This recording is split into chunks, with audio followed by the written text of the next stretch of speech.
शहबाज शरीफ साहब खिताब करने जा रहे हैं इसी अक़वाम मुत्तहिदा की जनरल असम्बली के 80वें अजलास से। 80th है ये, 80वां। तो शहबाज शरीफ साहब वहाँ तकरीर करेंगे। एक तो उनका मैंडेट ही जाली है, लेकिन सवाल ये पैदा होता है कि बारंग बलोच और दीगर कई ख़वातीन को उन्होंने पाबंद सलासल किया हुआ है।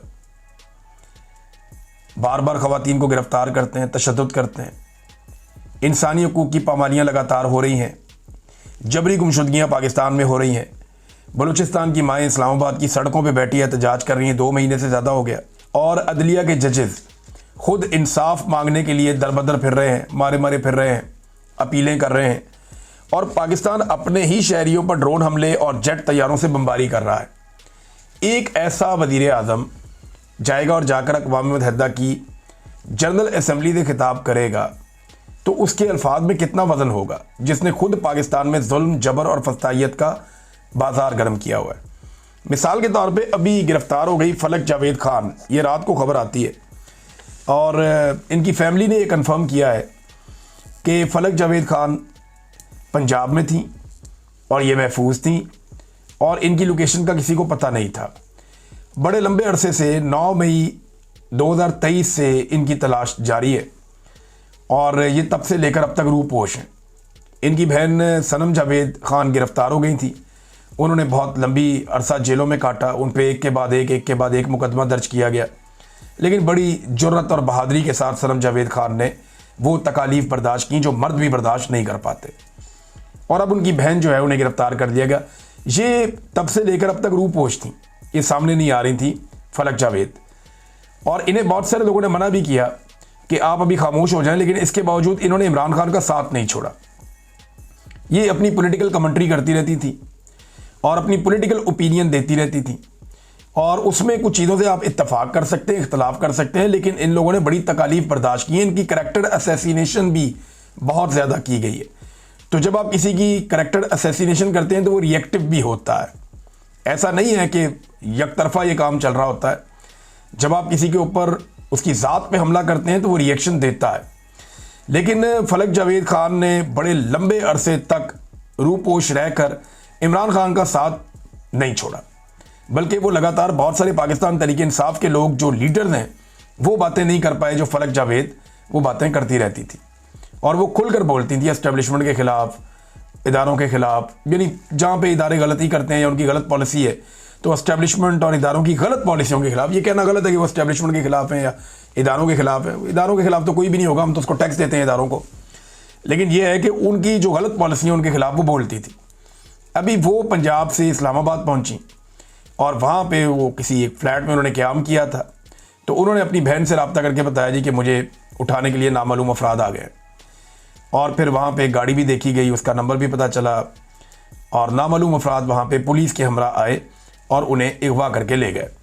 अब घर वाले ढूंढ रहे हैं, कभी एक थाने में कभी दूसरे थाने में, कुछ पता नहीं चल रहा कि उनकी बेटी को कहाँ ले गए या ये खातून को कहाँ ले गए। अब ये खातून है और इनका कसूर सियासत करना है।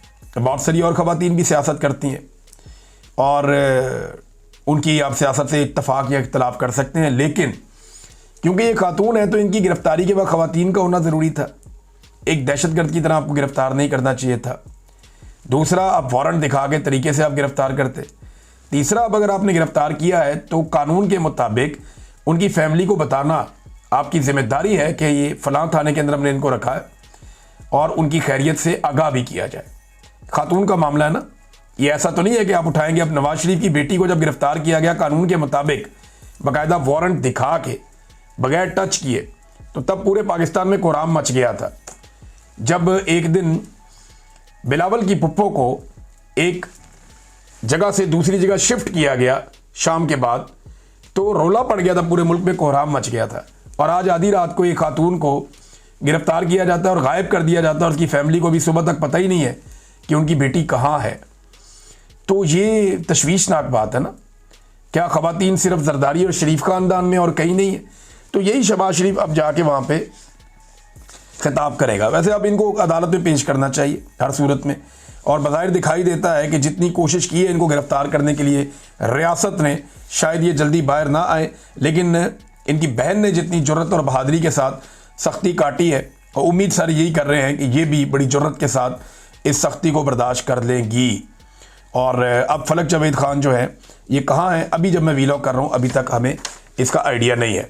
नाज़रीन, कुछ लोग ये प्रोपेगेंडा कर रहे हैं कि पाकिस्तान अपने जो मिसाइल्स और कुछ एटमी असासे सऊदी अरब में मुंतकिल कर रहा है। ये झूठ है, ऐसी कोई बात नहीं है।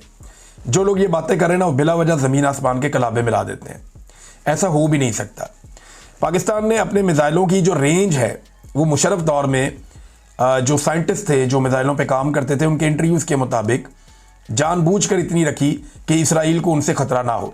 ये मैं आपको वो बात बता रहा हूँ जो बाकायदा वो साइंटिस्ट कह चुके हैं। तो अगर पाकिस्तान अपने मिसाइल ले जाके सऊदी अरब में रखेगा तो ये ऐसी चीज़ तो नहीं है कि आप एक ब्रीफकेस में डाल के ले जाएंगे, ऐसा तो नहीं है। तो इस किस्म की अफवाहें फैलाई जा रही हैं जो गलत हैं। ऐसा कुछ नहीं है, ना हमारे मिसाइल सऊदी अरब जा रहे हैं, ना हमारे एटमी असासे सऊदी अरब जा रहे हैं, और ना कोई ऐसी चीज़ हो सकती है, क्योंकि इसराइल को ख़तरा हो ये अमेरिका कभी भी बर्दाश्त नहीं करेगा। आपने डोनाल्ड ट्रंप की तकरीर सुन ली, वो इसराइल के लिए और उसके हक़ में ही तो थी, और वो हर दफ़ा वीटो भी कर देते हैं।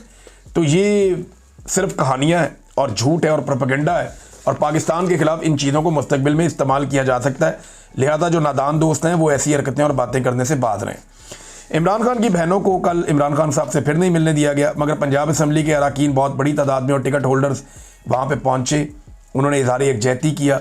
आलिया हमजा साहिबा ने वाकई डट कर पंजाब के अंदर जो है अपोजिशन की है। ऐसे हमने पहले देखा नहीं था, लेकिन आलिया हमजा साहिबा ने बड़ा बढ़ चढ़ के काम किया है, पार्टी को अकाउंटेबल किया है, पार्टी में कोशिश की है कि दोबारा से एनर्जी भरी जाए, जो लोग मायूस थे उनको उम्मीद दिलाई है। और अब पंजाब में आप लगातार एक्टिविटीज़ देखते हैं जो आपको माजी में कम कम मिलती थी। 27 तारीख के नादरीन जलसे की तैयारी की जा रही है पाकिस्तान तहरीक इंसाफ की जानिब से। पाकिस्तान तहरीक इंसाफ का दावा है कि इमरान खान साहब की कॉल पर पूरा पाकिस्तान उमड़ आएगा और बहुत बड़ी तादाद में लोग 27 तारीख के जलसे में शिरकत करेंगे। मगर दूसरी जानिब खैबर पख्तूनख्वा की हुकूमत ने, ये मैं इसलिए इसके साथ जोड़ रहा हूँ कि वहाँ जो सेंटिमेंट्स हैं वो तीरा के वाक़े के साथ है। अभी तक वादी तीरा में होने वाले कत्लेआम पर खैबर पख्तूनख्वा की हुकूमत ने कोई FIR दर्ज नहीं की और ना ही कोई इंक्वायरी करवाई है। अब लोग जो है वो ये मुतालबा कर रहे हैं कि FIR भी दर्ज की जाए और इंक्वायरी भी करवाई जाए। महर शराफत कसूरी साहब जो हैं उन्होंने बड़े ज़बरदस्त कुछ आइडियाज़ दिए हैं पाकिस्तान तहरीक इंसाफ को। अब ये आइडियाज़ इतने तगड़े हैं कि मैंने कहा मैं यहाँ पे इसको पढ़ के ज़रूर सुनाऊँ, और मेरिट के ऊपर, क्योंकि ये जो आइडियाज़ हैं ये ज़बरदस्त हैं। और पाकिस्तान तहरीक इंसाफ के लिए महर शराफत ने ये आइडियाज़ दिए। उन्होंने कहा जी मेरी गुजारिश है, 2-3 तजावीज़ हैं, इनके ऊपर अमल किया जाए और ये जलसा पूरे पाकिस्तान का जलसा होना चाहिए। हर सूबे से, हर जगह से लोग काफ़िलों की सूरत में पेशावर के लिए जाने चाहिए और वहाँ पहुँचें ताकि ये इज्तिमा पूरे पाकिस्तान की आवाज़ बने, ना कि सिर्फ एक सूबे की।